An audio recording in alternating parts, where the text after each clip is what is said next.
Pleasure to have your company this afternoon if you're listening on your wireless or on your favourite ABC app, or if you've joined us here at Southbank's new Flow State stage in celebration of the outside broadcast we've put together to honour the 30th anniversary of Expo 88. Now, we've still got plenty of entertainment for you this hour, some more excellent music, a little bit of chicken dancing hopefully, and on good authority some yodeling, which I can't wait to get to.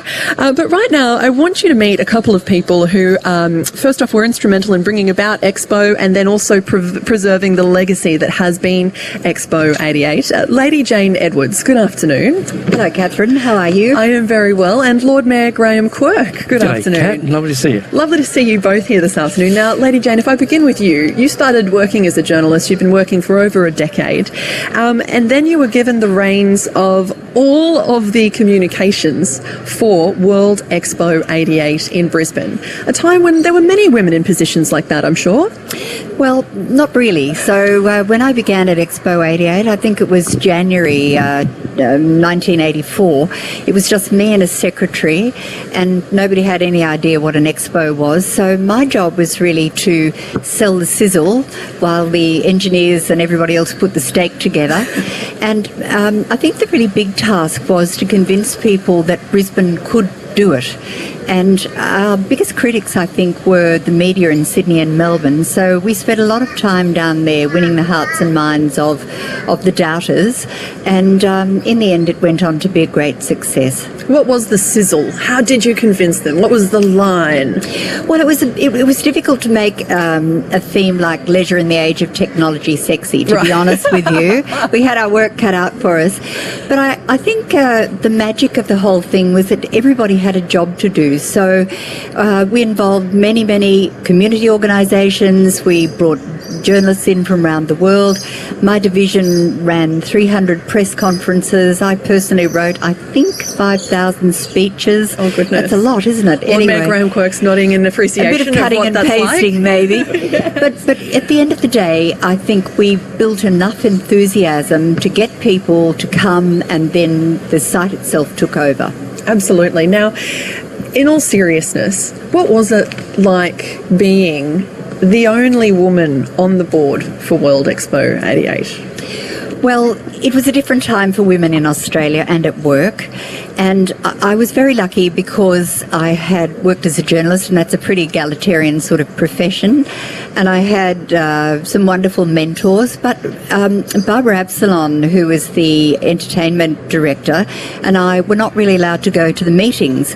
The men used to have meetings, the site engineers and all the people who were putting together the operations, and then we'd be told afterwards what our tasks were.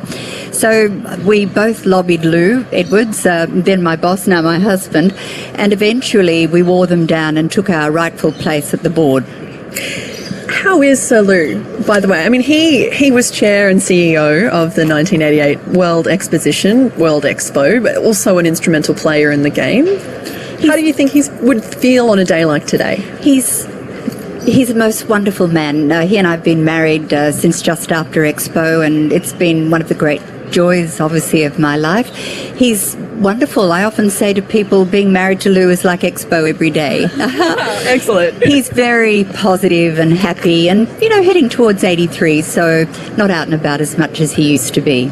Lord Mayor Graham Quirk, where were you in 88? What were you doing? Were you at Expo? Well, Kat, I was, but I was actually just appointed as finance chairman of the city at that time. So, very serious. Lord Mayor Sally Ann Atkinson had handed over the money bags to myself, and so away we went. But it was a great opportunity for the city. I've always said it was the cultural awakening of Brisbane.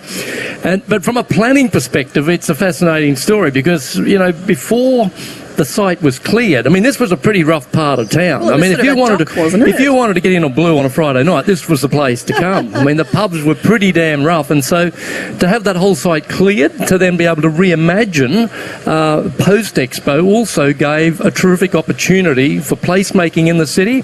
But importantly, I think, if there's one thing that I would say about Expo, it was the cultural awakening of Brisbane. It was the game changer to change people's attitudes, to internationalise people's attitudes in our city. city.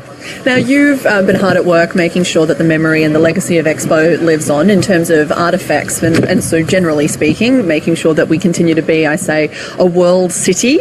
We'll get to that in just a moment, Lord Mayor, but I understand you have a very special letter that you received relatively recently. Can you tell us about that? Well, we did. There's an organisation which is essentially a centre for world expos, and it's called the Bureau International des Expositions, and I feel like it's just a Bureau for International Expos. The honorary consul. Absolutely, and my pronunciation was probably terrible. Fantastique. Indeed.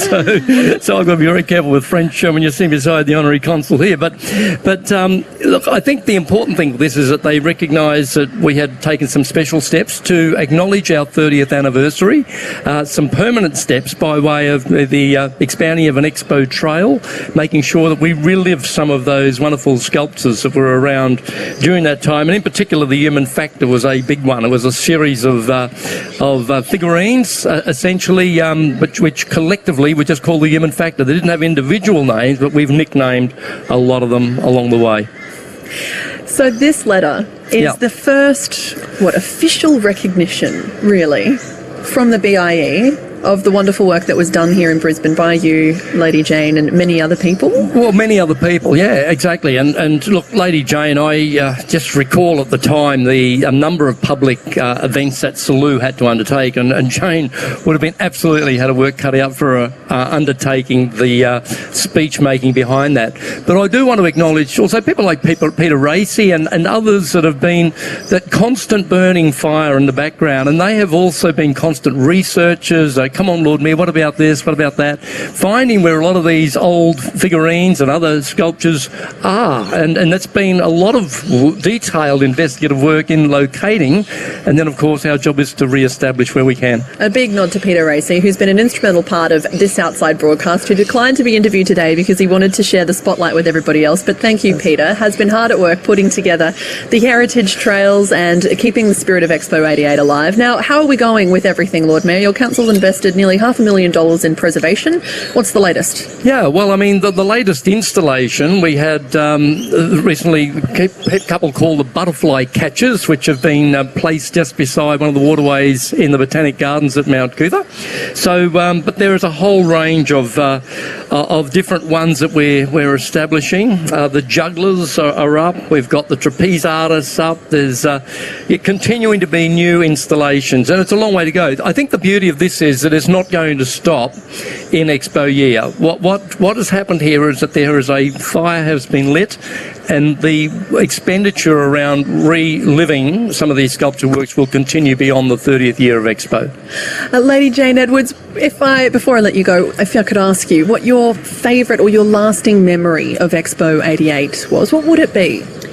Well, I think closing night was very special for me, where all the staff had a final concert, and the wonderful entertainment division brought the Seekers back together to play The Carnival Is Over. Yes. Lou always loved the Seekers. Not everybody enjoyed the Seekers, but Lou loved the Seekers, and particularly that song. So as they played, the lights went down and everybody was sitting in the dark with their, I guess, cigarette lighters in those days.